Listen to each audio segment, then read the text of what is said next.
Bom dia para os senhores. Estão atrasando um pouquinho, que deu algum pepino aí de trânsito aí que acabou atrapalhando um pouquinho o começo. Deixa eu só explicar rapidamente a intenção desse evento e falar um pouquinho sobre o Projeto Brasil, que nós já estamos entrando no quarto ano, 48º Fórum, fora workshops e tudo mais aí. A intenção do Projeto Brasil é criar uma comunidade ou várias comunidades de discussão de políticas públicas utilizando as ferramentas básicas aí de internet, né? A ideia que está por trás disso é que você tem hoje um conhecimento difuso na sociedade brasileira, de uma maneira geral, que é muito mais amplo do que aquele captado pela imprensa, pelos partidos políticos e pela própria universidade.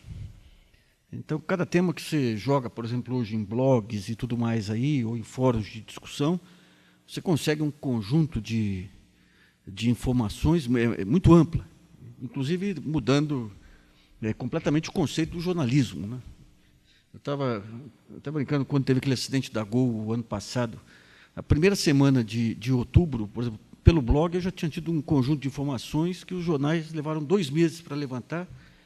Informações que você põe uma provocação, o sujeito vem e te traz a informação.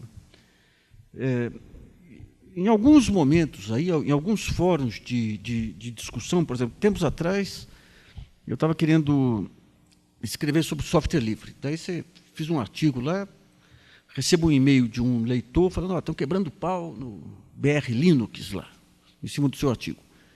Eu cheguei lá, tinha um fórum de discussão, tiro para todo lado aí, eu entrei lá, eu falei: olha, eu sou o representante da Microsoft aí que vocês acusaram aí no artigo, aí, fiz uma provocação, falei: eu gostaria de entender tais aspectos. Daí um dia de discussão, como todo fórum aberto, o cara entra com o nick, você tinha de tudo, né? Você tinha da baixaria até a grande avaliação. Daí, depois de um dia de discussão, eu entrei lá, falei: olha, de tudo que eu li até aqui, fiz uma reportagem em cima daquilo que eu tinha lido.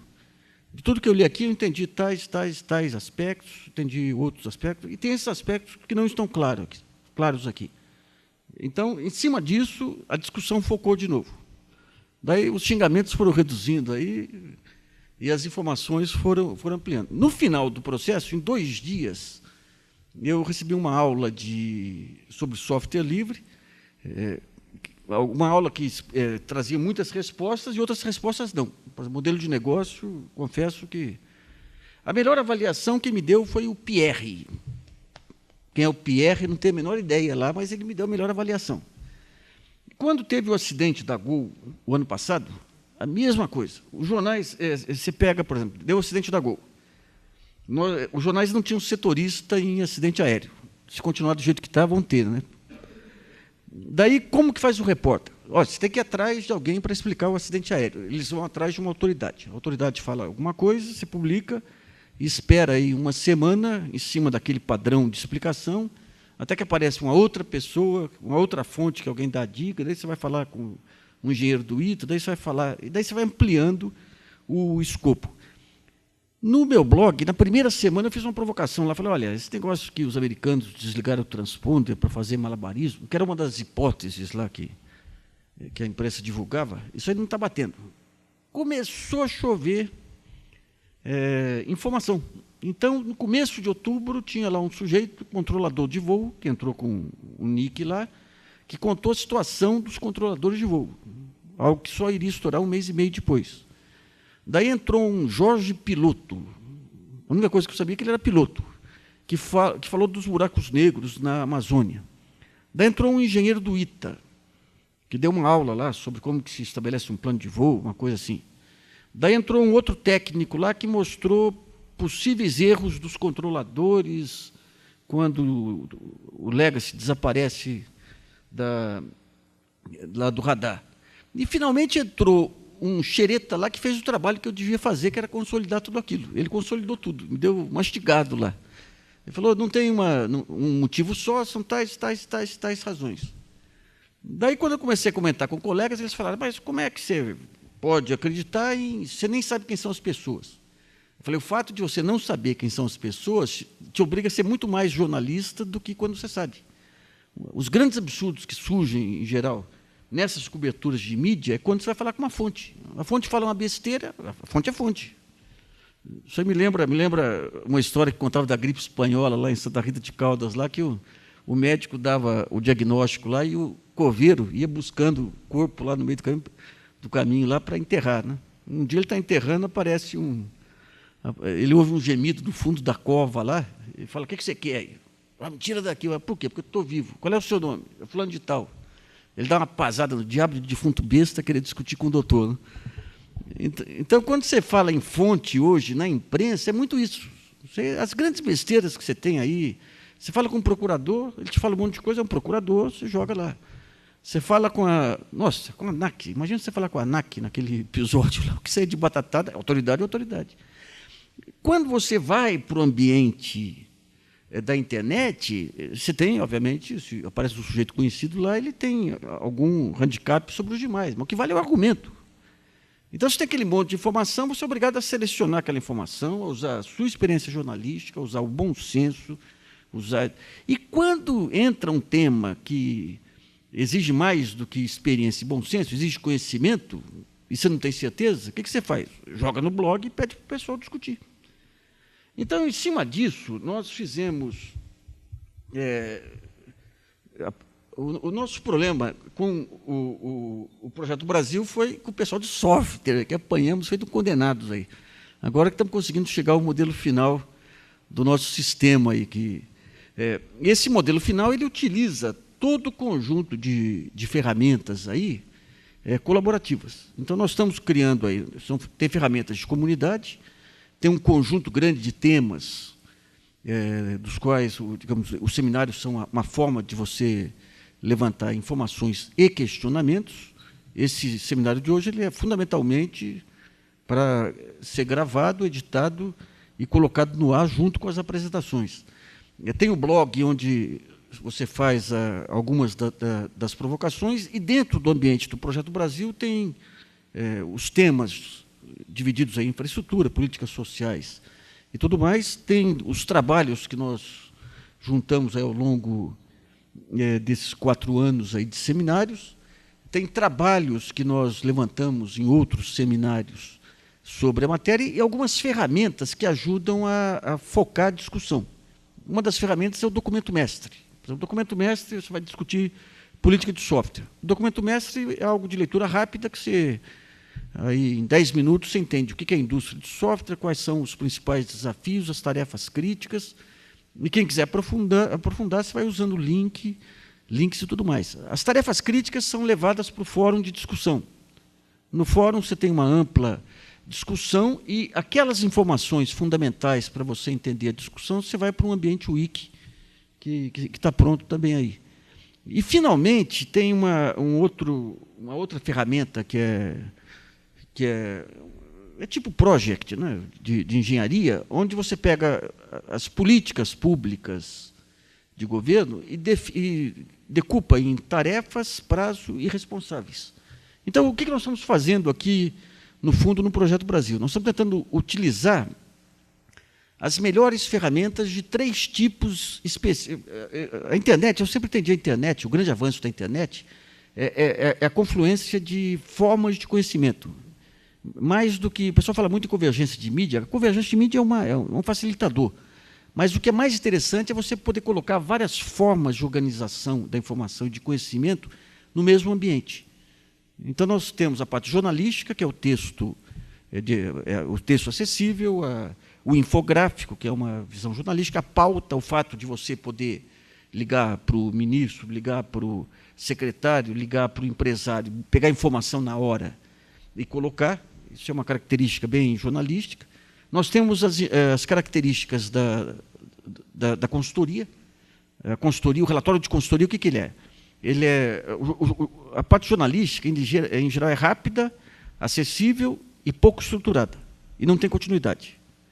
O relatório de consultoria é estruturado, em geral, muito mais complexo do que o necessário para poder valorizar o peixe do consultor, mas tem essa estruturação. Então, você traz o relatório a ideia da visão estruturada para o ambiente da internet. E tem as ferramentas de TI, as ferramentas de internet de uma maneira geral, o BI, a possibilidade de você atualizar, de você componentizar a notícia e tudo mais, né? Então, em cima desse evento de hoje, esse evento vai ser filmado, os principais trechos aí vão ser selecionados e colocados na internet, assim como os trabalhos, e a partir daí se abre uma discussão que vai ter um começo, meio e fim, e depois uma continuidade. Não fim. Você vai ter metas intermediárias. Então, o que nós queremos tirar dessa discussão? A partir de tudo que ocorrer aqui, nós vamos tirar um documento mestre, nós queremos discutir tais temas. Daí você convida mais pessoas para se cadastrarem no projeto, participar das comunidades, e você vai ampliando a discussão. Então, a intenção hoje vai ser levantar esses elementos, ter uma ideia em que estágio que está hoje a indústria do software, os principais problemas e as principais tarefas críticas. Eu gostaria de convidar, então, para a primeira apresentação, o Francelino Grando, que é secretário de Tecnologia Industrial do Ministério de Ciência e Tecnologia. É um homem que pertence há tempos aí à bancada da inovação. O Brasil não tem partidos políticos, mas tem a comunidade da saúde, a comunidade da inovação, a comunidade do software. E o Grando, ele está aqui representando o Ministério, que é um velho parceiro nosso, inclusive o ministro é membro do nosso Conselho de Tecnologia. Bom dia a todos. Bom dia, Luiz. Eu quero trazer, em primeiro lugar, a palavra do ministro Miguel Jorge, sobretudo de congratulação a você, ao projeto, os serviços que tem prestado ao Brasil. Confesso que eu, morei os últimos 2 anos em Nairobi, no Quênia, fui 3 anos secretário nacional de tecnologia pela MCT, detalhar um pouco, apresentar aqui aos nossos colegas nessa Assembleia, e por 2 anos eu fui o coordenador sênior de programas na ONU para o Meio Ambiente, que nós chamamos aqui no Brasil de PNUMA, Programa das Nações Unidas para o Meio Ambiente, United Nations Environment Program, que, para minha sorte, tem a sede mundial em Nairobi, que recomendo, uma belíssima cidade. O Globo Repórter de sexta-feira mostrou uma parte importante do Quênia. Eu sentei ali às 10 horas, fiquei até às 11 assistindo para matar a saudade. Áreas muito importantes, Rambochele, Tsavo, o Lago Nakuru e Masai Mara. Eu contando, dizendo assim, olha, isso é assim, esse é Tsavo. Aí pulou uma gazelinha Thompson, e disse, aquela ali é Arlete. Mas, de fato, foi uma oportunidade muito interessante, de muito aprendizado, e eu conto assim para pedir a todos a compreensão. Eu retorno ao governo fazendo 1 mês agora, então eu lamento que o ministro Miguel Jorge tenha escolhido alguém pouco preparado para representá-lo, mas eu vou procurar fazer o melhor, e especialmente considerando, então, e como eu acompanhava nesses 2 anos, eu continuei acompanhando o seu trabalho aqui, lia diariamente, porque com uma vantagem, né? Com 6 horas de diferença de fuso, eu tomava o café da manhã quando os jornais estavam entrando online. Então, eu lia antes de vocês, mas sempre acompanhei muito bem aqui e me sinto muito honrado de poder contribuir, e procurei fazer essa contribuição de acordo com o formato. Ou seja, há um conjunto importante de dados que ficarão, então, no site à disposição de todos, e com esse objetivo de estimular o debate. Então, a minha fala, eu acho que vai ser bastante limitada pelas minhas próprias limitações conjunturais. Espero que dentro de alguns dias eu esteja mais enfronhado, mas a minha experiência anterior, quando nós acumulávamos a Secretaria de Tecnologia e a Secretaria de Informática, né, a famosa tradicional CEPIM, nesse período nós tivemos iniciativas bastante importantes, e uma delas eu fui ver ainda é o conjunto de dados mais útil. É aquele, eu vi que tem alguém da Brascom aqui, né? Ou pelo menos está em algum lugar na programação. Tanto o estudo que nós fizemos com o Brascom quanto com depois o grande estudo da A.T. Kearney, eu acho que são elementos bastante importantes, e eu estou com esses dados atualizados, vou procurar fazer alguns comentários e dar um sentido lógico ao que nós acreditamos que seja o vetor importante de tecnologia de informação, eu acrescentaria, de tecnologia de informação e comunicação, e as oportunidades extraordinárias que estão abertas para o Brasil, e também o que o governo vem fazendo e o muito que precisa ser feito. Agora, com a tecnologia dominada, eu acho que eu estou com mais prática de escapar de leão, né? Muito bem. Vamos começar com essa análise. Eu vou procurar demonstrar com os dados, pode abrir primeiro? Eu vou tentar mostrar aqui com dados que o Brasil é um ator muito relevante em software, de todas as maneiras, seja a produção de software, seja em outsourcing, seja em serviços. A gente rodando pelo mundo adquire uma visão diferente daquela quando a gente fica muito do foco interno. E isso é bastante útil para ver. Acho que muitas pessoas já tiveram aquela oportunidade de acessar um ATM, um caixinha eletrônico em algum país e ter a dúvida se estava entendendo inglês ou francês, né? Me aconteceu exatamente uma vez que estava liderando a missão na Comista com o Brasil, eu cheguei, fui operar, disse, bom, está muito complicado, né? Está tudo em francês. Eu lembrei, mas eu fiz o primeiro ano da Faculdade de Letras na Université de Nancy, então eu sei falar francês, então o problema é outro. A falta de recursos a que nós estamos habituados cotidianamente. Por exemplo, eu acho interessante quando o Carrefour tinha o sistema dele, todo o sistema dele em francês, importado. E era muito mais difícil você passar num caixa do Carrefour do que num caixa do Pão de Açúcar, não estou fazendo propaganda para ninguém, mas sim do software que é dentro do Pão de Açúcar, que é software nacional. Então, esta agilidade que nós temos, ela vai aparecer. Primeiro, então, destacar aqui como que nós somos um parceiro relevante no mundo.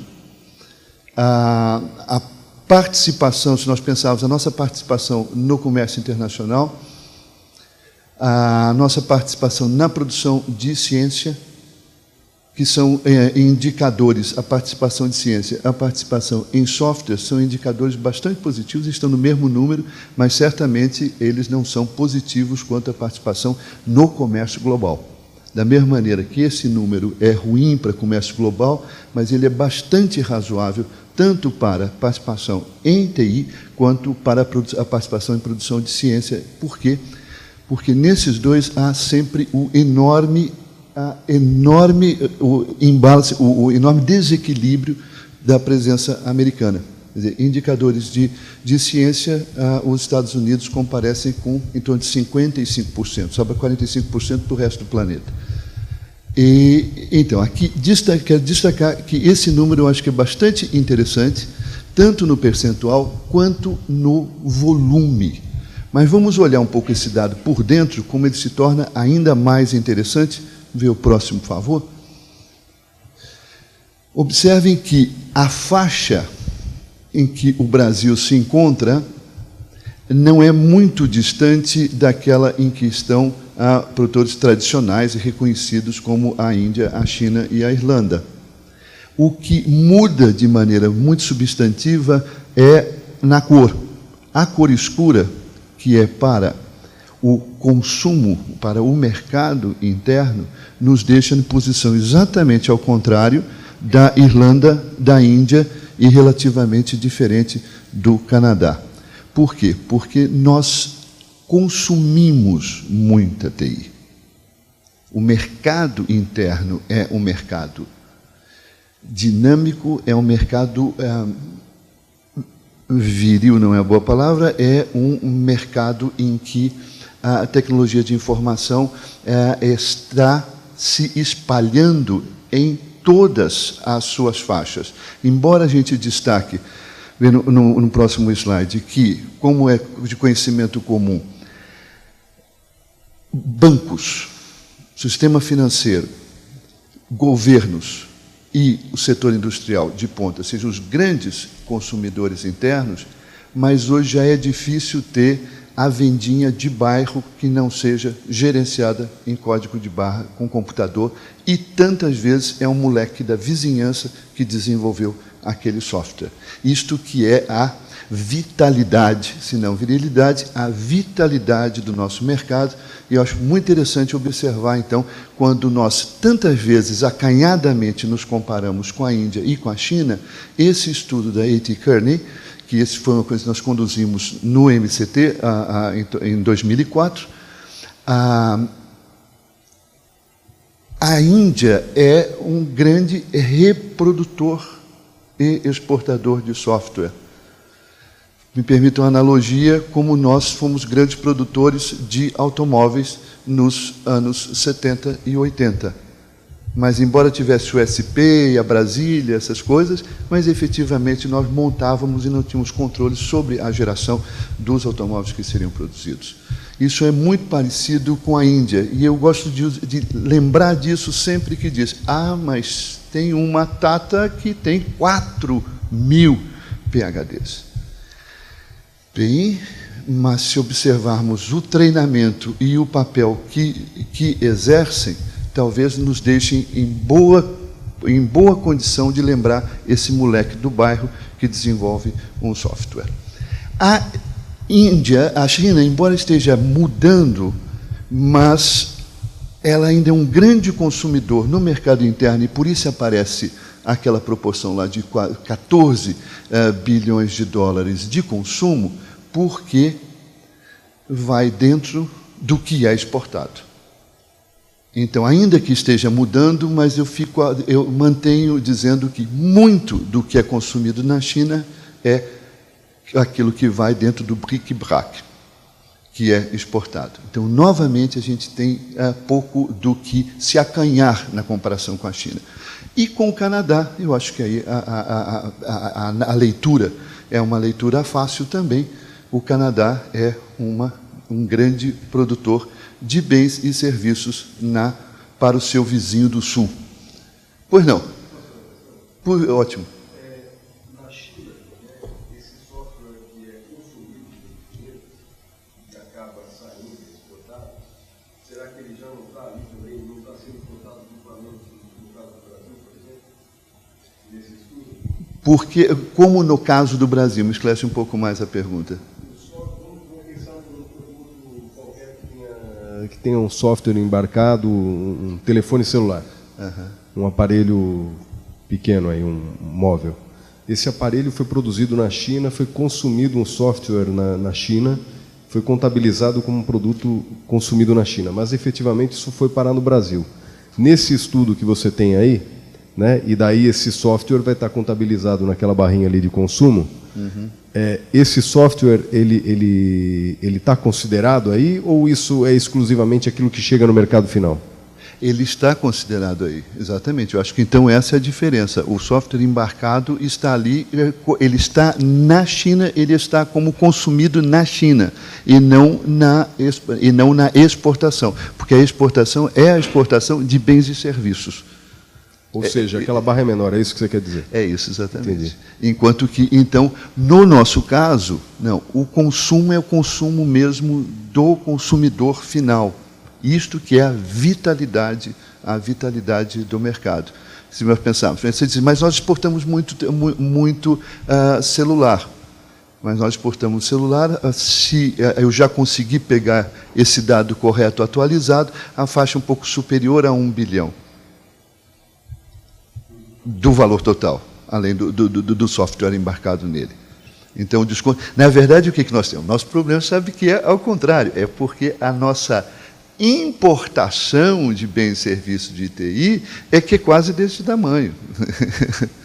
Então, é isso que nos deixa com um grande desafio de avançar para ter uma troca de melhor qualidade na balança de importação e exportação de bens e serviços. Vamos um pouco mais à frente.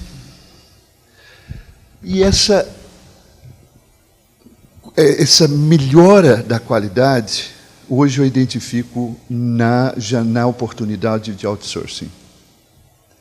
Como é que isso? Por que a Irlanda aparece tão bem? Por que a Irlanda aparece tão bem no mapa? A Irlanda aparece tão bem no mapa, primeiro porque é muito pequena, porque são 7 milhões de irlandeses, a ilha era muito pobre, até haver uma decisão de algumas pessoas. Eu tive a oportunidade de ouvir do Michael Dell, pessoalmente, até nosso amigo Rubem Barbosa, você deve ter convivendo bastante com ele, né? Agora, o então embaixador Rubem Barbosa, ele fez uma reunião de muita qualidade na embaixada e, com o prestígio dele, ele trouxe, inclusive o pessoal da Dell. E aí eu ouvi, então, diretamente o relato de como que, na Irlanda, tiveram uma reunião com a então presidente, Mary Robinson, e decidiu-se, especialmente, criar um regime alfandegário especial para TI. Isto fez com que a Irlanda se tornasse muito atrativa, mão de obra qualificada na vizinhança, o governo investiu pesadamente na qualificação de mão de obra, que é o que nós vamos... Novamente, esses slides aqui vão demonstrar isso com clareza, e a mágica se fez em alguns poucos anos. Mas, novamente, como a gente via no slide anterior, a Irlanda não se destaca, obviamente, por ser um mercado consumidor, mas sim um mercado produtor e exportador. Acho que, agora, quando nós observamos que há uma expectativa de aumento de 40%, no mercado offshore, eu acho que aí nós temos aí dificuldades iniciais, que é a questão do inglês. Nós temos dificuldade inicial que nós não montamos uma estratégia de Estado de formação de PhDs no exterior para retornar para o Brasil. Por outro lado, o Estado brasileiro e a sociedade brasileira investiram pesadamente na CAPES e no CNPq, por isso hoje nós formamos 10 mil doutores. Se usarmos como referência a France Éternelle, que forma PhDs para o mundo inteiro, em todas as áreas, a França forma em torno de 40 mil doutores. Este país latino-americano formar 10 mil doutores é uma conquista importantíssima da sociedade brasileira, porque isso foi feito com recursos públicos, mas há uma entropia, se nós pensamos em áreas de fronteira importantes como de TI. E esse foi um caminho que tanto a Índia quanto a China usaram. Eu não quero dizer que a gente deva repetir tardiamente, mas quero apontar que, sim, aí nós temos uma desvantagem competitiva, e principalmente por não falar a língua universal desses últimos 200 anos, né? O que é perfeitamente superável. Quantos call centers nós já temos? Mas existe, aí nós começamos com dificuldade. Entretanto, ações focadas e concentradas podem reverter esse quadro e propiciar, por causa das vantagens competitivas que temos, sobretudo a criatividade. Eu acho que nós podemos, com decisão, aproveitar essa janela. Até porque as informações que eu colho é que a Índia não terá capacidade de absorver esta demanda crescente. Acho que esse é um ponto relevante. E aí, a quantidade de PhDs, a quantidade de certificações, o fato de falarem em inglês, ainda que a indiana, não é elástico. Não é permanentemente elástico. Talvez a Índia esteja se aproximando da exaustão dos esforços realizados e, novamente, então, a demanda pode beneficiar o Brasil, se houver ação bastante concentrada, que eu acredito que vem acontecendo. Vamos à frente? Aqui há um detalhamento, já vinha falando. Que dado importante teria aqui? Um que eu não mencionei ainda é a rotatividade de funcionários. Isso é muito interessante, como aparece diversas vezes. A tradição japonesa do funcionário ser permanente, ela não se reproduz em outra parte da Ásia, que é outra civilização também tão antiga. Entretanto, a baixíssima remuneração e no slide eu vou apresentar esse dado, a baixíssima remuneração dos profissionais na Índia, paradoxalmente, acontece contemporaneamente a uma grande rotatividade. Eu não conheço o suficiente da cultura para tentar palpitar aqui por uma causa, mas os dados mostram de maneira recorrente. E isso faz com que os processos não cresçam de patamar, não evoluam de patamar.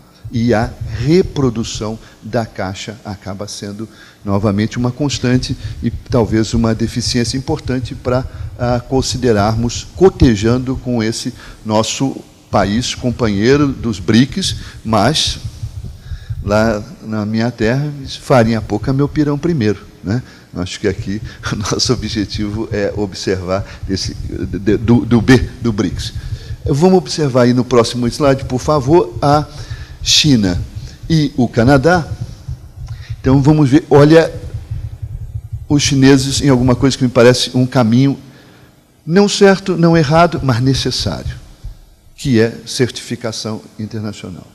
Isso é absolutamente indispensável, é um ponto fraco, fragilíssimo nosso. Quando eu saí daqui há 2 anos atrás, eu conhecia as pessoas físicas das empresas que tinham certificação. Então, imagino que algumas pessoas aqui nessa sala também conheçam.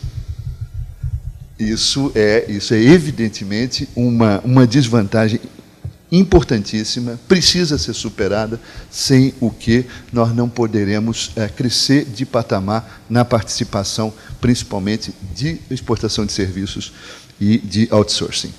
O Canadá, repito aqui, mencionei, o grande vizinho do Sul é um desequilibrador de indicadores do Canadá na maioria dos segmentos industriais e também no segmento de tecnologia da informação e comunicação.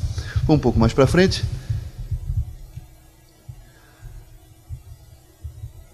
Acho que dá um pouquinho mais de tempo para observar esse quadro, que eu acho que é bastante rico.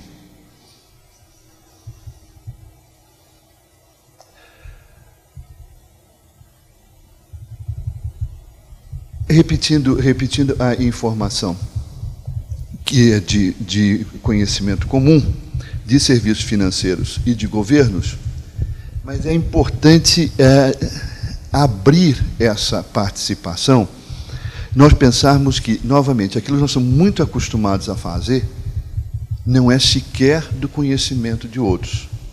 Desconhecem que o Brasil faz assim e desconhecem que o Brasil pode ser um vendedor. A imagem do Brasil, talvez pela essa nossa entropia de mercado, ela não se associa ao Brasil. Tecnologia de informação.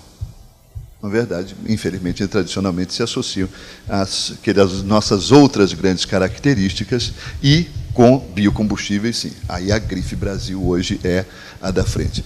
Luiz, como você vai editar, né? Posso mudar aqui um pouco, fazer um comentário diferente. Que eu já voltei, mas voltei muito de cabeça na questão de biocombustíveis e desenvolvimento tecnológico. Passei 11 dias agora nos Estados Unidos, no âmbito já do acordo Brasil e Estados Unidos. O primeiro passo já foi dado muito importante, uma visita de cientistas, pesquisadores e empresários brasileiros às grandes instituições americanas. De todas as missões que eu fui para lá, nunca na vida tinha visto nada parecido. Ou seja, aquelas portas que a gente passa no corredor, eles dizem lá dentro tem tal coisa, desta maneira as portas estavam abertas, tinha um tapete vermelho e, em Berkeley, por exemplo, um prêmio Nobel de Física nos recebendo, fazendo palestra, dizendo, bom, desculpem, vocês devem achar engraçado porque nós só chegamos até aqui e vocês estão tão mais avançados. Uma beleza, o nosso cavalinho está na frente, sem dúvida. Minha impressão é que atrás vem uma jamanta turbinada buzinando. E buzinando não é para a gente sair da frente, não, é buzinando para dizer, eu vou passar. Isso me parece, foi essa claramente a sensação que tem. Mas, quer dizer, a grife de biocombustíveis para o Brasil, hoje ela é, de longe, a grande grife. Não é para a tecnologia da informação. Embora o mundo mereça conhecer mais do Brasil. Então, eu me lembro de estar em Nairobi fazendo a declaração de imposto de renda e todos os mzungo, todos os branquelos dos países centrais, com maior preocupação. Tinha gente que precisava ir na embaixada para poder fazer a sua declaração de renda. Enquanto fazia no computador, né? Isso é alguma coisa que poderia ser muito útil. Mas, novamente, é um lado mercadológico em que eu acho que há ações, mas que ainda, olhando de fora do Brasil, nós ainda somos, nem chegamos a ser incipientes na venda do que existe no Brasil e de constituição de mercados até para produtos que são, tipicamente, para outros países, produtos inovadores. Mas destacava aqui, então, outsourcing, porque, para dar consistência aí com dados, àquela minha afirmação anterior, me parece essa uma enorme janela de oportunidades. Vamos um pouco mais para frente. Somaria aqui, além do que é óbvio, esses três setores aqui embaixo. Telecomunicações. A maior companhia de telecomunicações do Quênia é uma Vodafone, chamada, naturalmente, Safaricom. Agora não é só para voltar para o Quênia, mas é para voltar à tese da importância do Brasil. O sistema de software da Safaricom, que é muito mais amplo, oferece muito mais serviços do que eu até agora consegui ter em qualquer das operadoras brasileiras, ele é brasileiro, produzido no Brasil, mantido por brasileiros, e há 8 engenheiros brasileiros que constituem todo o departamento de desenvolvimento da Safaricom. O que já é gente suficiente para uma boa feijoada, principalmente na época da Copa do Mundo. Mas, veja, alguém sabia disso? É muito legal a gente ver de fora, exatamente dessa forma. Por quê? Porque nós já desenvolvemos produtos que, novamente, para nós são produtos consolidados e, para muitos países, são inovações, até desconhecidas. Em gestão de saúde, a quantidade de município no Brasil que marca consulta, em que a população marca consulta num quiosque, num telecentro, no computador do vizinho, isso é, me parece, as far as I know, desconhecido em qualquer outro país. E, novamente, isso já chegou no nível dos meninos. Se não é o moleque do bairro, mas dos jovens desenvolvedores de software. Então, não é mais um serviço que é proprietário, que é de propriedade de algumas grandes empresas e acessível apenas a grandes compradores. Mas a demanda que isso pode ter no mundo é impressionante. E, novamente, ainda é muito pouco usado. E, finalmente, em e-learning, eu acho que nós temos experiências, novamente, que eu posso mencionar, de conhecer de Manaus a Porto Alegre, passando, se não pelo Porto Digital, mas com essa experiência muito importante exatamente no Rio Grande do Norte. Ou seja, no Brasil inteiro, nós temos produtos importantes de e-learning e encontrei aqui a Telefônica fazendo, na sua propaganda de fidelidade, o acesso que os filhos têm ao acervo de educação. Que eu imagino que, não perguntei ainda, mas imagino que eu conheça o brasileiro que desenvolveu, porque eu conheci o produto dele, é muito parecido com esse da Telefônica, e eu tenho a impressão que foi adquirido dele. Para isso, corroborar a minha assertiva de que o que nós temos é de desenvolvimento brasileiro, endógeno, e só não pode continuar sendo entrópico. Além desses segmentos, vamos mais à frente. Aqui a gente deita e rola. Começar por baixo. Os dados nos mostram o contrário, então, da Índia, com uma pequena rotatividade. Por quê?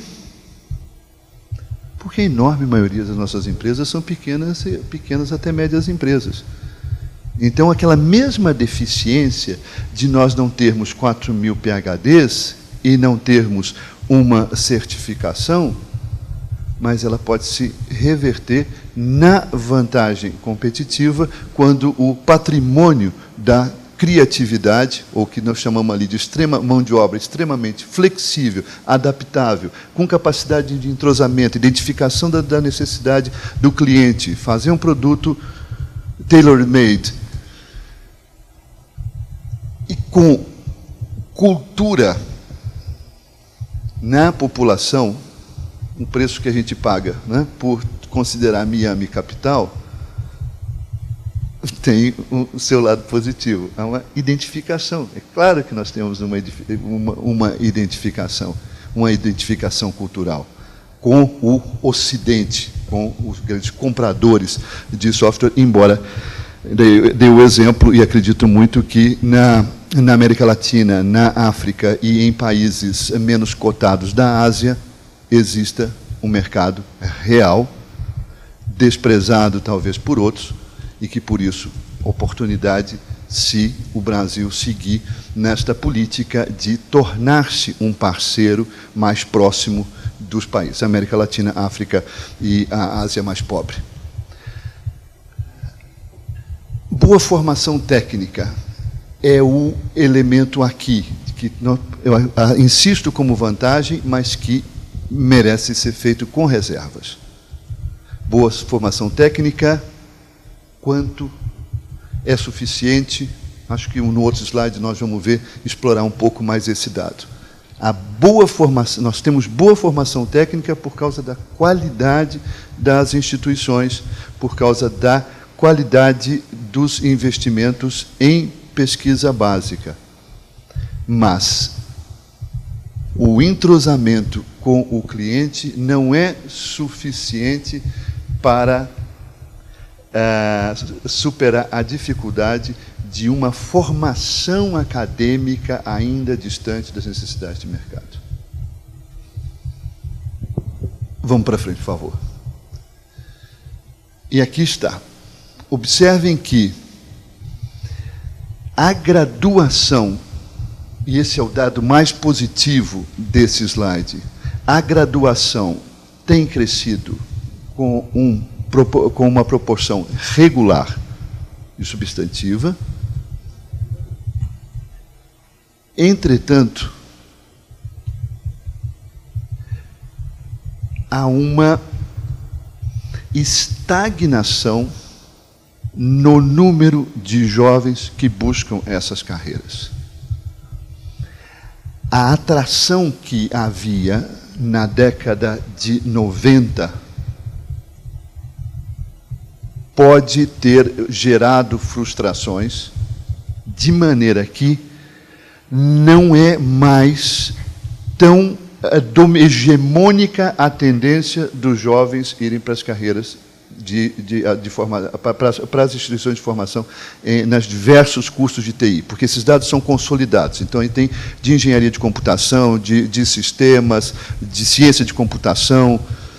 Então, é um agregado e que mostra que hoje, por um lado, fico muito satisfeito, mas a temática ambiental ela está muito mais presente no imaginário do jovem do que computação, como se dizia, né, na década de 90. Então, o esforço está sendo feito, as vagas ofertadas crescem sistematicamente, mas acho preocupante a estagnação na demanda por essas vagas.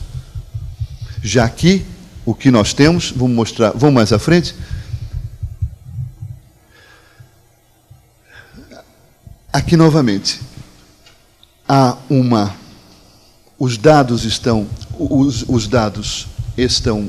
indicando uma estabilidade. O número absoluto é muito bom, isso é importante ver, o número absoluto é muito bom, mas relativamente ele traz uma preocupação. Porque nós estamos ainda muito distantes de ter mão de obra suficientemente qualificada e em número para disputar outras frentes de mercado. Então, esse dado é lógico com o anterior. Se o entrante na graduação está estabilizado, lá na ponta da formação de doutores, a tendência é que haja uma estabilização também. Então, um dado vem do outro e acho, repito, então, em números absolutos, excelente. Em números relativos, preocupante, porque não indica que nós possamos dar passos maiores. E isso é um problema que está na sociedade, não está parecendo tão atrativo como parece atrativo fazer um concurso para um cargo público das carreiras jurídicas. A remuneração responde aí claramente, mas eu vou mostrar um pouco mais à frente, vamos lá, para o próximo. Não é aqui.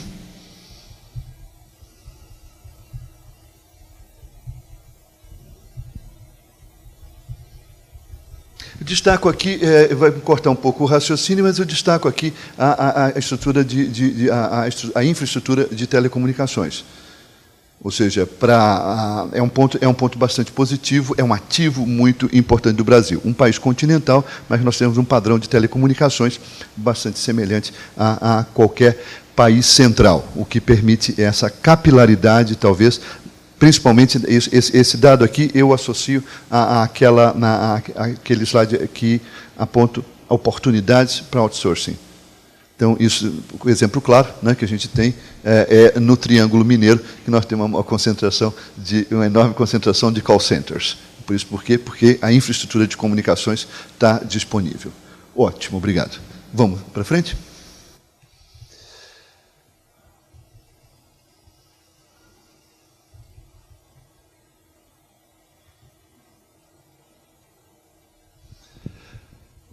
O único ponto aqui a destacar em relação a tudo que já adiantava é mão de obra fortemente geradora de impostos. Ou seja, o ônus fiscal sobre a mão de obra, que aparece como um problema importante no setor produtivo, mas na medida em que nós subimos a qualidade da mão de obra, ou um segmento depende mais fortemente de mão de obra qualificada e melhor remunerada, o ônus se torna muito pesado. Isso falo para assumir o compromisso de usar o período que eu tiver à frente no governo para caminhar nessa direção. Eu acho que os passos que eu pude contribuir da Lei de Inovação, agradeço muito a sua lembrança na apresentação, e do que virou a Lei do Bem, né? Quando eu saí, tínhamos acabado de redigir e aprovar o capítulo 4 da MP do Bem, de incentivos ao desenvolvimento científico e tecnológico. Então, agora, na época, foi até onde nós conseguimos chegar. Mas já apontávamos o setor produtivo e membros do governo com responsabilidade nessa área, já apontávamos ao problema do ônus excessivo sobre empresas que dependam fortemente de mão de obra qualificada. Então, esse agora, meu compromisso a ser cobrado, de preferência, esta parte não precisa estar no editado, fora do editado. Mas está na home isso aí.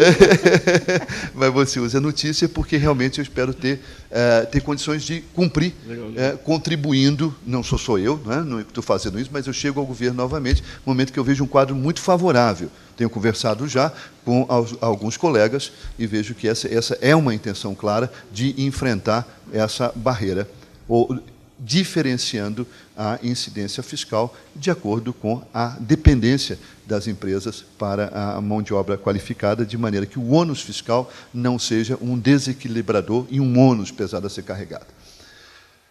Vamos para frente? E o que está sendo feito? Eu acho que aí, então, aqui eu trouxe muito mais para que ficassem registrados os dados, aí de uma maneira consequente, consistente. Isso já foi feito, é preciso ainda certamente precisa ainda que esses instrumentos criados pela Lei de Inovação e pela Lei do Bem, eles estejam sendo mais praticados.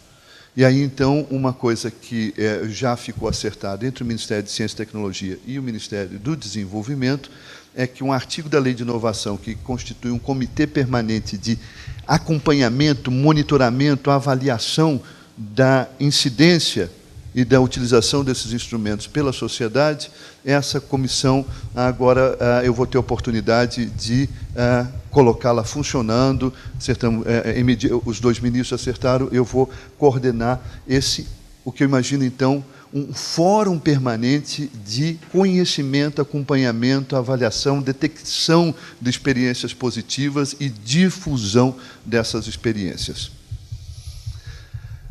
Vamos para frente, ver se a gente fez mais alguma coisa. Aqui estamos fazendo, sim. O Estado investe muito em educação qualificada, mas olha o tamanho do rombo nesse raciocínio hipotético que fiz aqui, se nós pensarmos, lembra lá atrás, os 5 bilhões corresponderiam a esses 40%, já bem detectado, de crescimento, principalmente na demanda de serviços. Isso nos exigiria Isso nos exigiria, de fato, a acelerar o processo. O que eu não sei ainda é como convencer a molecada de que essa é uma opção remuneradora. Vamos para o próximo, por favor. Eu acho que aqui, esses 2 slides, pode passar todos 2? Pode já passar, porque aí é um detalhamento, né, dos cursos que serve mais para registro. Acho que a ação da Apex aqui ela tá bem sintetizada, e a certificação CMMI, que é problema detectado, é um objetivo que eu acho aí que me chama bastante atenção. O programa, eu procurei me atualizar, então, em relação ao programa Softex. Acho que tem muita gente trabalhando, mas esta relação de investimento do CTInfo, de 12,3 milhões, e um resultado apurado de aumento da exportação, ou uma meta programada de aumento para exportação, de 34 milhões em 209, é uma relação muito ruim. Então, essa é a minha observação ao tomar conhecimento, eu estou me preparando para vir aqui, ao tomar conhecimento desses dados. Eu não gostei de jeito nenhum dos dados que eu vi, mas achei muito importante trazê-los para esse debate, né? Afinal de contas, merecer estar aqui não é para fazer propaganda, mas sim para tentar contribuir para um debate sério. Veja, é muito modesto ainda novamente. Pois não.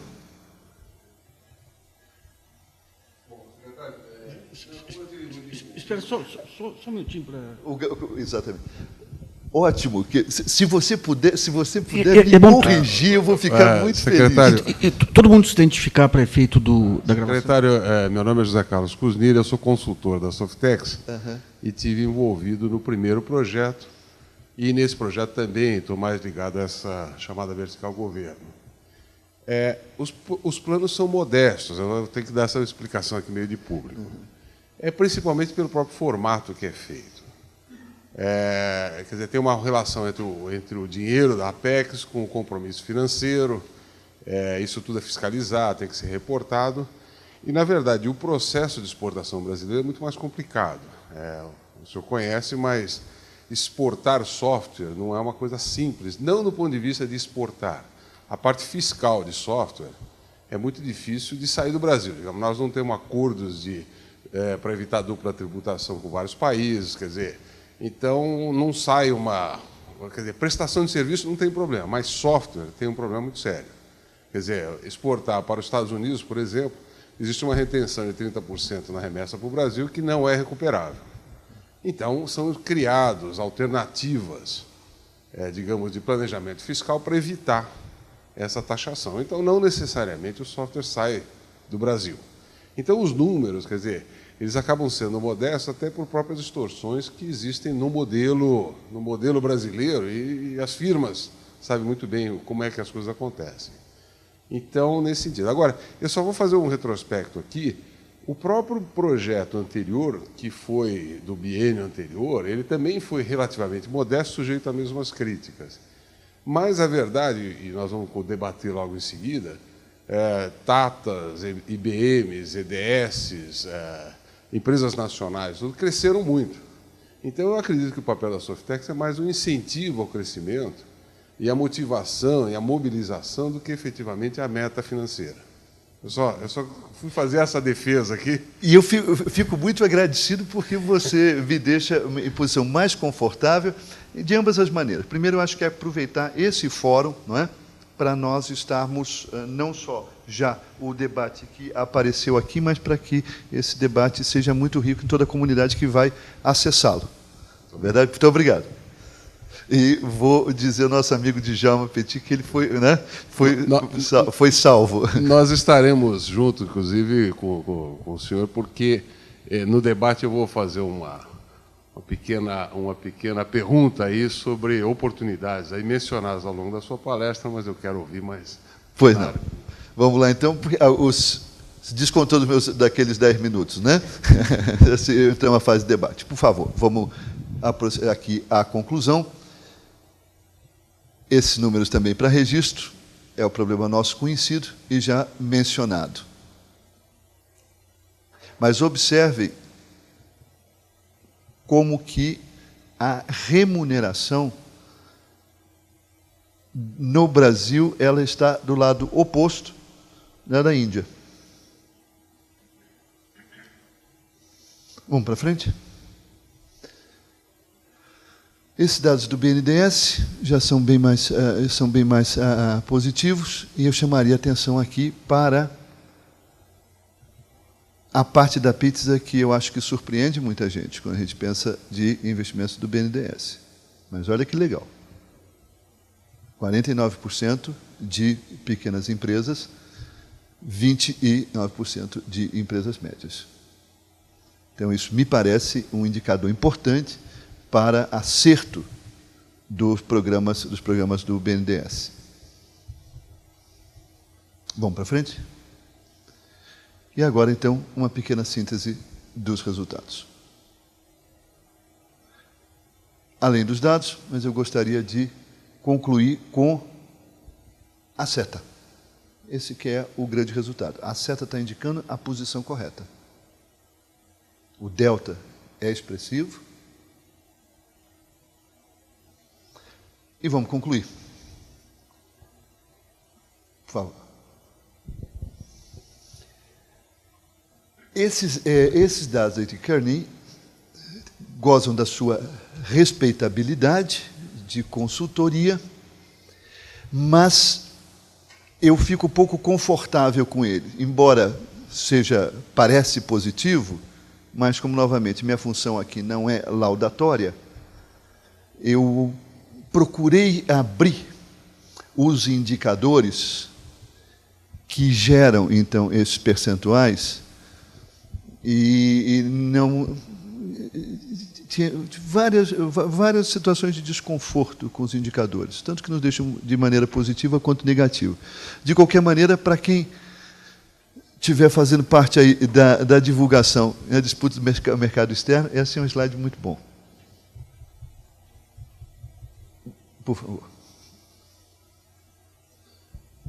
Aqui, então, ao contrário da conclusão que eu imaginava que essa última vez que eu baixei agora, eu tivesse, na minha opinião, muito obrigado.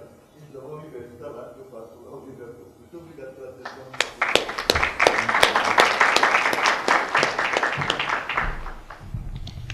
Bom, muito obrigado, Francelino. Nós vamos partir para o segundo painel, que é o Campus para o Desenvolvimento do Software Nacional, convidando o Fernando Graton, que é diretor de relacionamento da TCS do Brasil, a indiana que chegou aí há uns 2 anos e fez um reboliço aí no mercado interno. Tá legal. Bom dia a todos. Eu queria agradecer, em nome da TCS, em nome do nosso presidente Sérgio Rodrigues, a oportunidade de estar participando desse debate, ao professor Francelino pelas informações que foram compartilhadas com a gente. Dando um pouco da informação, eu trabalho nesse mercado de IT serviço há aproximadamente uns 20 anos, os últimos 10 ocupando cargos executivos em empresas de software multinacionais e ultimamente na empresa TCS, na empresa de serviço. Acho que a gente já está num momento extremamente bom para abrir esses fóruns de discussões. Vocês vão ver à luz um pouco da apresentação que eu procurei fazer para xerear com vocês, que todos nós usamos as mesmas informações como base para um processo de tomada de decisão. Aí já acho que já merece aí uma parabenização para o Ministério da Ciência e Tecnologia, né? E também para a Brascom, porque hoje a gente está conseguindo compartilhar bastante informação sobre a situação no mercado, inclusive pontos de vista bastante similares. Durante a apresentação, vou procurar enfatizar alguns pontos, que eu acho que são pontos que merecem ser discutidos nesse painel, até com o objetivo de dar opinião, efetivamente, não só de um executivo de uma empresa multinacional, mas também de um brasileiro. A gente se coloca na posição de um brasileiro e também sou adepto daquele ditado que quando se tem pouca farinha, a gente tem que primeiro prestar atenção no nosso pilão. Assim, as informações sobre o mercado mundial de software e serviços, né, no mercado mundial de IT, elas estão bastante alinhadas, né? Então a gente vê, deixa eu ver se isso daqui é um pointer. Não está funcionando. A gente tem um mercado aí total na ordem de 1,2 trilhões, né? Sendo que os países efetivamente que puxam esse mercado são os Estados Unidos, né, Japão e praticamente a Europa, concentra grande parte desse investimento de IT. Só na parte de serviços e software, a gente está falando praticamente de 672 bilhões que giram nesse mercado, né? E nesses serviços, entendam tanto serviços desenvolvidos localmente, efetivamente, como serviços de offshoring ou outsourcing. Outro dado que é bastante relevante é a participação do Brasil. O Brasil tem um mercado extremamente expressivo. Controlar os dois aqui vai ser complicado. Então, a gente tem um mercado praticamente nacional que ele é demandante, né, de 16,2 bilhões. Isso é o que o mercado nacional consome de software. E o que deixa, efetivamente, né, como que a gente vê a expectativa desse mercado? Acho que são dados também que já fazem parte do dia a dia, né? O Gartner já projeta que em 2007 o mercado de software e serviços vai ter um crescimento para 730 bilhões. A gente está falando de praticamente 60 bilhões de crescimento num ano demandante desse mercado.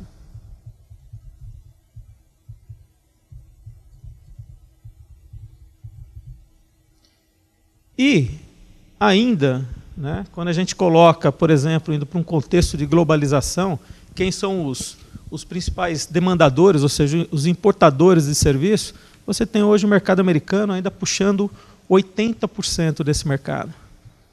Ou seja, dos países hoje com capacidade de importação, né, que atraem efetivamente os prestadores de serviços globais, você tem os Estados Unidos centralizando 80% desse mercado e os outros países ao redor do mundo em torno de 20%.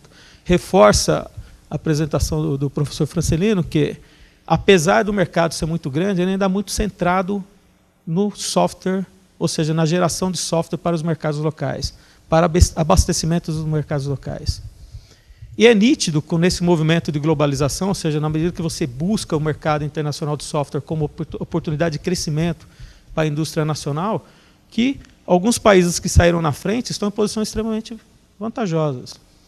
Então, total exportado para os Estados Unidos, a Índia hoje representa 84%.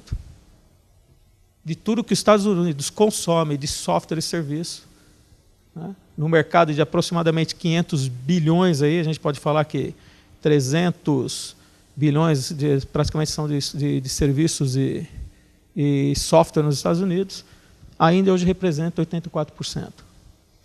Vem seguido por outros mercados, né? A Ásia, efetivamente, está exportando 10,2%. China, 2,1%. Outros países ao redor do mundo, 0,9%. E a América Latina, 1,8%. O Brasil, a gente arredonda para 1% para não ficar alguma coisa muito ruim, porque o Brasil não chega a exportar, a participar de 0,9% do mercado americano de software. Então, nós vemos, efetivamente, como uma empresa multinacional, grande possibilidade de fazer esse número crescer. Quando nós chegamos... Ops, eu ainda estou apanhando um pouco da tecnologia. Hein? Do Point desistiu, né? Aqui eu já acertei para frente e para trás, o Point ainda não consegui. E dando um pouco, reforçando um pouco do que o professor Francelino comentou, no nosso mercado interno de 16,2 bi, no mercado de aproximadamente 9 bilhões de software e serviço, pouquíssimo é exportado. A nossa exportação de serviços atinge lá 4% de todo o mercado. A nossa exportação de software, né, em torno de 4% a 5% do que a gente produz aqui, a gente consegue exportar. E, por outro lado, né, quando a gente analisa o drill down dessa informação, além da gente não exportar, a gente importa muito software. Ou seja, do mercado de 3,2 bi que a gente fala de brasileiro, 2 bilhões praticamente são gastos com importação de software. Ou seja, empresas nacionais adotando software de multinacionais.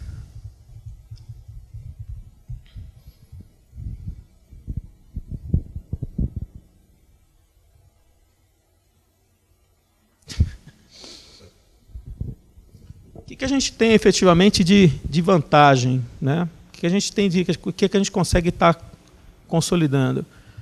Temos uma indústria de software e serviços bastante forte hoje, apta a atender efetivamente o mercado nacional. Nós temos hoje uma tendência de adotarmos soluções de software, né, efetivamente de empresas multinacionais. Existem os porquês desse processo. Eu pretendo passar para vocês a visão do ponto de vista empresarial. E nós temos também todo um processo de evolução, de um crescimento praticamente na região da América Latina, que hoje, se a gente analisar a grande parte dos nossos esforços de exportação de software, exportação de serviços, e onde as empresas nacionais estão fixando um pouco mais as bases, ainda está dentro daquilo que é o contexto que a gente tem com a América Latina, um crescimento anual em torno de 12,5%. E um crescimento ainda puxado. Eu fui infeliz aqui na escolha da cor, mas acho que até por felicidade, por crescimento em software e em serviços. Não tanto naquilo que é a parte de hardware. Então, enquanto o hardware se projeta uma redução da participação de 61% para 50%, você projeta participações de 5% a 6% nesse mercado na parte de software e serviços.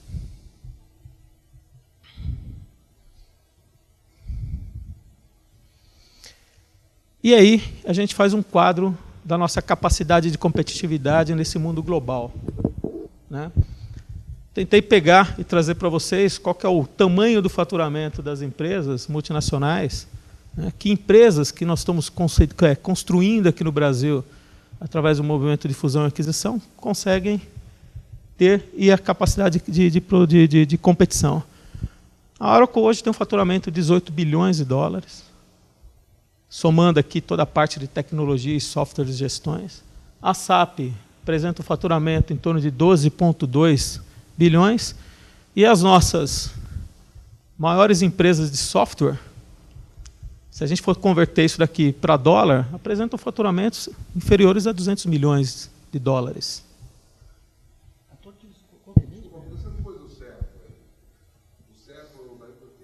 Eu foquei muito forte em empresas efetivamente privadas. E o SERP praticamente ele fornece para um mercado cativo, né, que é efetivamente o mercado de governo. Eu procurei efetivamente isolar, né, o SERP. E também a gente coloca o SERP mais uma empresa de serviços, né, efetivamente, do que um processo de uma empresa de software. É o enquadramento que a gente procurou fazer. Tá? Ele chega a cerca de 700 milhões de dólares. Como gerador de serviços. Sim, é uma provocação que depois eu vou aproveitar a presença do secretário para... Tá ótimo. Então, a conversa vai ser bastante forte aí. E qual que é praticamente onde a gente foca e quais são os movimentos que nós, efetivamente, do setor privado, de executivos de multinacionais, estamos muito centrados em observar, tá? Consolidação de empresas. Então, assim, só para que a gente tenha uma visão e para a gente tentar também contextualizar o fórum da nossa discussão, nós tivemos um aumento no número de fusões, aquisições e reestruturações societárias durante 2006, de 237% em relação ao ano anterior, de 2005. Estou falando aqui de números Brasil, tá? Ou seja, entre os movimentos de consolidação, de fortalecimento e recomposição acionárias, a gente teve um crescimento de 2005 para 2006 de mais de 200%. Só no primeiro semestre de 2007, nós tivemos 294 fusões e aquisições no Brasil, que representa 28% praticamente de aumento em relação ao mesmo período do ano passado. O movimento das companhias brasileiras na aquisição de empresas estrangeiras cresceu 543%, também muito alavancado pela aquisição da Inco pela CVRD. Então, esse é um movimento de internacionalização que algumas indústrias estão fazendo no Brasil. E a movimentação inversa, ou seja, empresas estrangeiras que vieram para o Brasil e adquiriram ativos de empresas nacionais, no mesmo período, pulou de 3,2 para 15,5 bi. 347% de crescimento. E o setor de IT com isso? Hoje é o segundo maior setor se você pegar IT e telecomunicações, com fusões e aquisições ocorrendo. Então, isso mostra, efetivamente, um movimento de fortalecimento do setor que está acontecendo, efetivamente, no Brasil. Foram 23 fusões no período já de 2007, 23% maior do que o ano anterior. E olha que coisa interessante, tá? O número se aproxima da bolha da internet que a gente viveu em 2000. A intensidade de consolidação das empresas que tem, né? E durante todo o ano de 2006, a gente passou por mais 46 processos de fusão e aquisição. Com o advento da chegada de empresas multinacionais no Brasil, como foi o caso da TCS, e a vinda também de outras empresas, né, indianas, se a gente parar para analisar, hoje faltam eu colocaria 1 até 2 empresas grandes de serviços da Índia virem para o Brasil. Não está acontecendo por uma coisa esporádica. Tem muita estratégia por trás disso.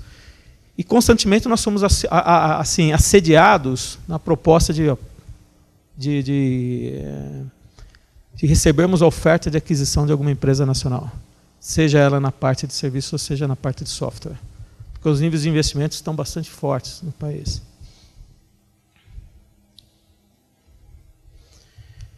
E por que os níveis de investimentos eles estão bastante fortes no Brasil?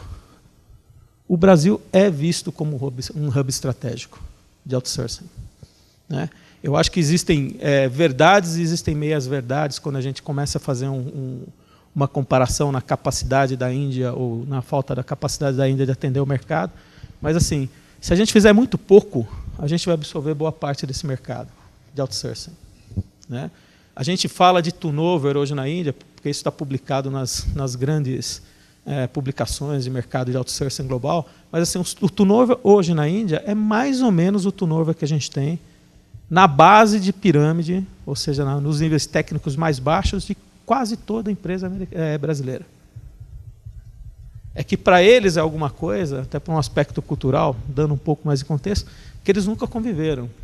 A fidelização gerada por um processo de contratação nas empresas indianas nunca conviveu com turnover de 2,5%, 3% ao mês. Tá?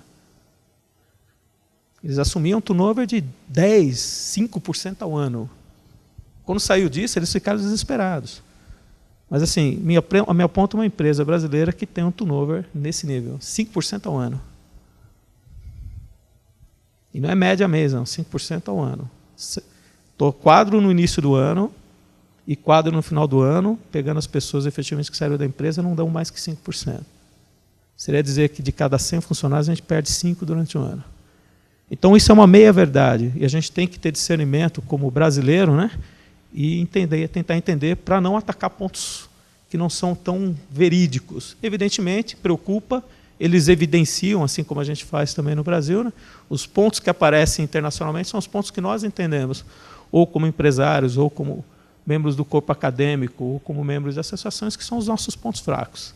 Deficiência na língua inglesa, nós entendemos, enfatizamos isso. Eu tive a oportunidade de participar de uma discussão com uma empresa americana que está buscando um país na Latinoamérica para fazer um hub. Eles estavam em dúvida se eles faziam isso no Chile ou no Brasil. E me perguntaram onde seria mais fácil ter pessoas com fluência em inglês. A minha posição foi simples. Se você pegar a população do Chile, dá 1/4 da população da cidade de São Paulo. Então, por amostragem, eu não vejo tanta dificuldade. Evidentemente, você não vai conseguir mobilizar de um dia para a noite 5.000 funcionários que falam inglês. Mais 500 não é um desafio.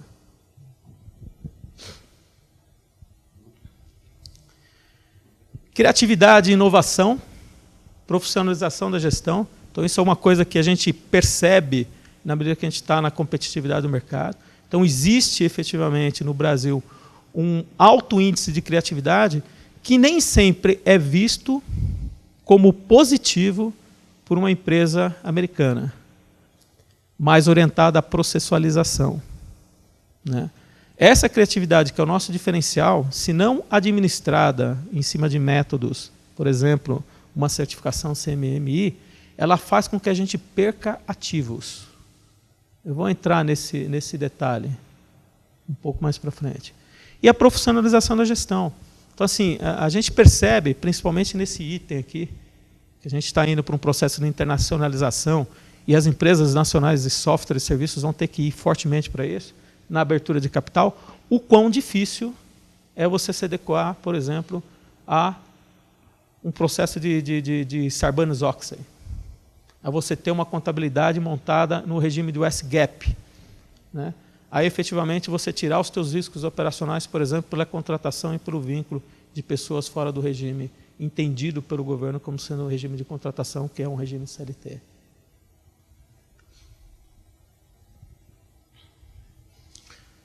Feito isto, você abre e torna as empresas brasileiras de software atrativas, não a um processo de aquisição, mas a capacidade de receber investimentos de fundos de investimentos internacionais.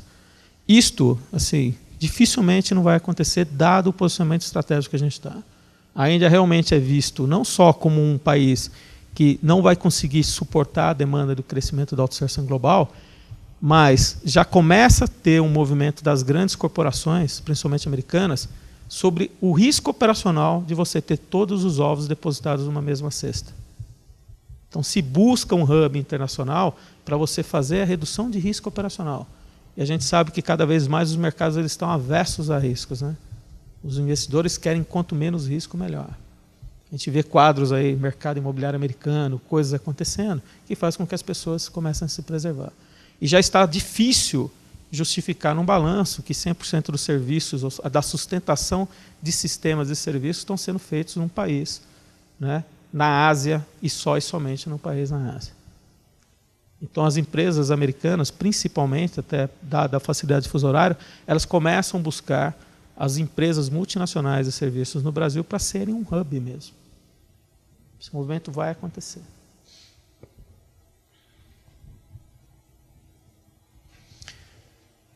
Vou colocar um case da TCS aqui para enfatizar o problema que eu falo do asset, da nossa criatividade. sei se vocês têm uma ideia do que é o Grupo Tata. E aqui eu vou fazer algumas conotações de cunho cultural. Hoje, o grupo, a Tata, né, a TCS, a Tata Consultancy Services, nós somos um braço de tecnologia de um grupo que é o maior conglomerado na Índia. Nós temos 96 empresas em 7 verticais de negócio. A gente atua em telecomunicações, infraestrutura, fábrica de bens de consumos, automóveis, siderurgia, informática. O faturamento do grupo, ele está, se a gente somar praticamente o efeito da aquisição da Corus, em 48 bilhões, e representa 4,8% do PIB do país. Nós temos um quadro de 246 mil funcionários e 2,3 milhões de acionistas. O valor de mercado da empresa está em torno de 60 bilhões, operações praticamente em 5 países e 6 continentes. E, por engraçado, né, a empresa, por que a gente enfatiza o número de acionistas e a gente fala? 60% de todas as ações da empresa estão em mãos de entidades filantrópicas. Centros de pesquisas e desenvolvimento, universidades, faculdades, colégios técnicos, hospitais e alguns provedores de serviço de saneamento.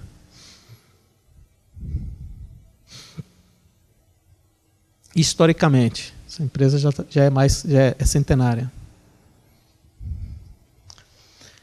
A Tata, que é esse braço da operação que está no Brasil, né, ele tem, hoje a gente está com um faturamento de 4,3 bi, o ano fiscal fechado em março desse ano. Estamos com um quadro em torno de 95 mil funcionários e atuamos praticamente em 67 países.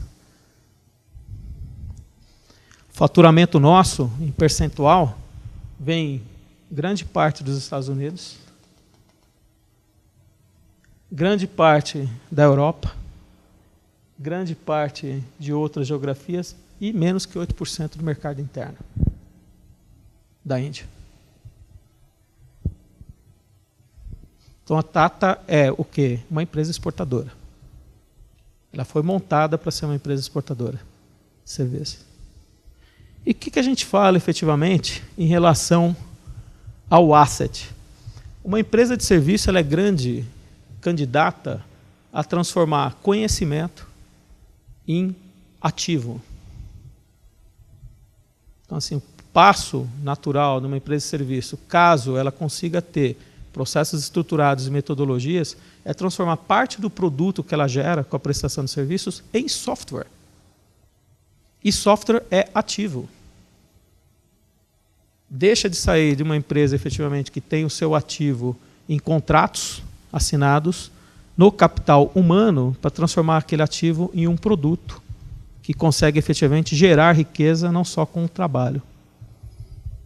Então, o movimento que nós fizemos no último ano foi tirar de dentro da empresa um braço, no último semestre, foi tirar de dentro da empresa uma consolidação de produtos que foram gerados durante os anos de trabalho como prestador de serviços, fazermos algumas aquisições para complementar e dar porte para aquele produto, né, e criarmos um braço de serviços que já nasce com base em Nova York, Londres, Zurique, São Paulo, Beijing, Sydney e Bangalore. Já nasce com uma receita de 170 milhões de dólares e já nasce praticamente com 214 clientes.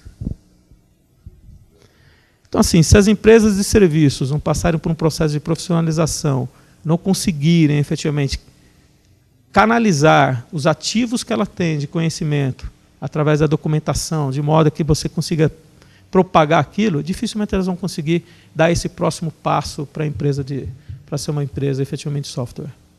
E isso é um movimento natural. Eu insisto que a gente gera muito conhecimento no Brasil, né, e não tomamos alguns cuidados. Principalmente no que tange isso daqui, ó. Proteger a nossa propriedade intelectual. Não existe dúvida que o Brasil foi o país pioneiro em urnas eletrônicas.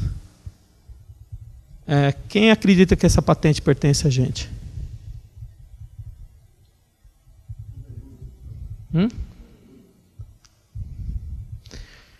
Tem da Unisys e tem a Diebold, que comprou a Procomp, que também foi pioneira em você ter caixas de autoatendimento com disponibilidade de caching, né? E você vai soltando a tua propriedade intelectual para o mercado. Ou seja, a gente trabalha muito, né? E se apropria pouco.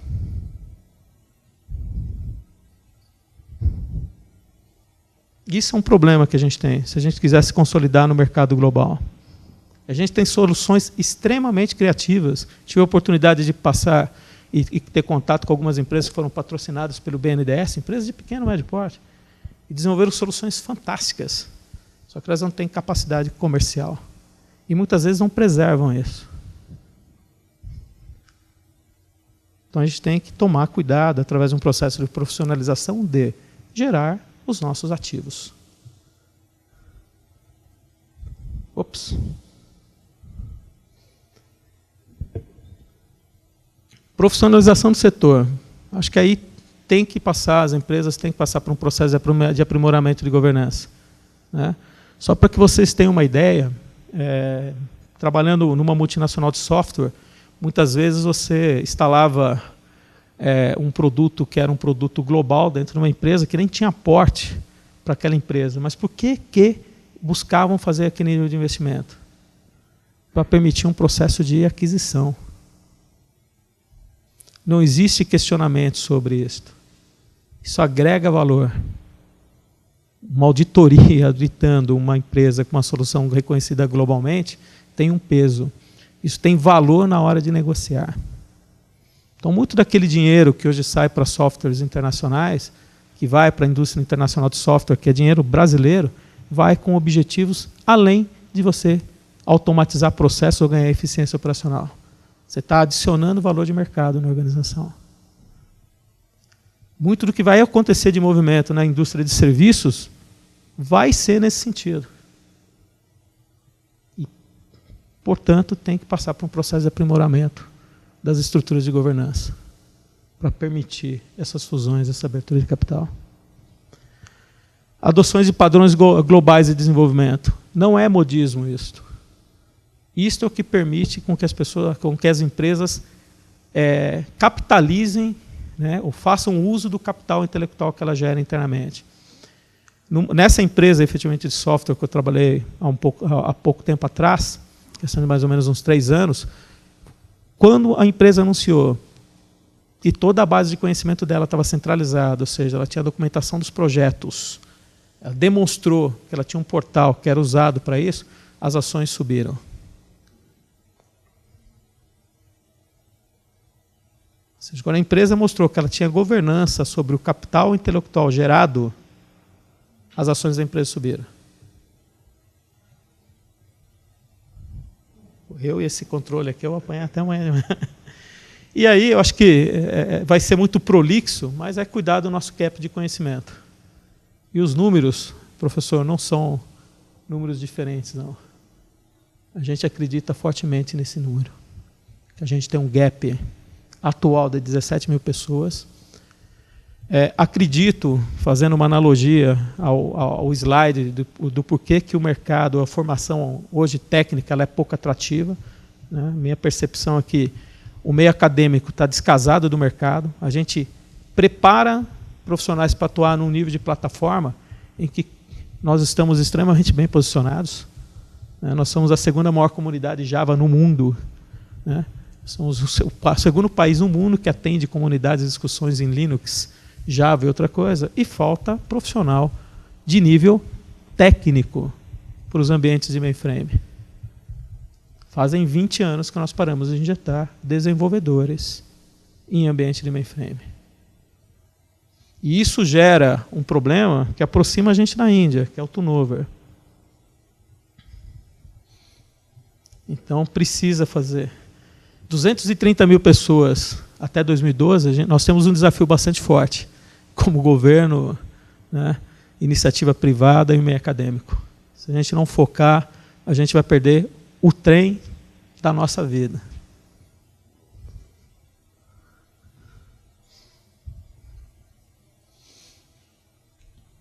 Então, acho que a proposta e o que a gente vem tentando fazer fazer a reestruturação dos colégios técnicos de formação. A Índia cresce nesse modelo. A Índia usa isso, e muito do que se gerou de fidelidade com as organizações indianas foi o processo de inclusão social gerado pelo investimento na formação de nível técnico e no oferecimento do primeiro emprego. A Índia injetou praticamente 250 mil profissionais em 2 anos dentro do mercado de TI. E tem um desafio de injetar mais 500 em 2 ou 3 mil. Um país com 1,2 bilhões de habitantes, dos quais 400 milhões são economicamente ativos. 2/3 da população é pobre, não tem acesso à educação. Então, quando você compara salários, sem contextualizar o momento econômico do país, você não sabe, pagando o pouco salário que eles pagam, o bem que está sendo feito para o país.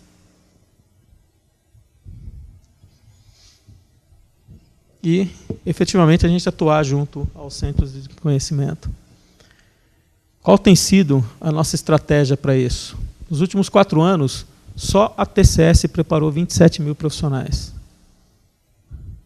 na base, através dos nossos centros acadêmicos. Na Índia, na China, na Singapura, no Reino Unido e no Brasil. Permitindo com que a gente injetasse praticamente 100 mil jovens na base. No Brasil, o que nós procuramos fazer? Desenvolver parcerias com universidades, não com aquelas universidades que efetivamente estão no top da linha, até porque a nossa proposta de formação é técnica, ou seja, eu preciso formar o pedreiro, né, o camarada que vai construir o código. Isso é um problema que nós temos culturalmente no Brasil para podermos, por exemplo, fazer face às nossas composições de custo. Eu acredito que a gente tem uma carga tributária bastante excessiva, que a gente tem uma legislação burocrática na hora de exportar, e pior ainda, na hora de você importar conhecimento, né? Tente uma empresa nacional trazer um PhD da Índia para o Brasil para fazer parte ou suportar e puxar um centro de pesquisa e desenvolvimento. Lança esse desafio. Você vê o nível de burocracia que é gerada na hora de você trazer conhecimento para o país. Nós já montamos esse programa, trouxemos praticamente 300 jovens, e a gente está na formação de outros 500 ainda esse ano, nessa parte de formação técnica.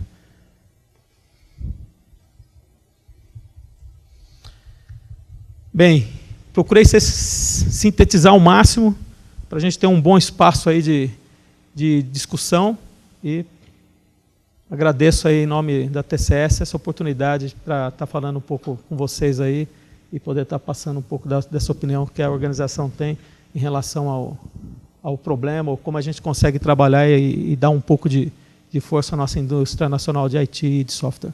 Obrigado.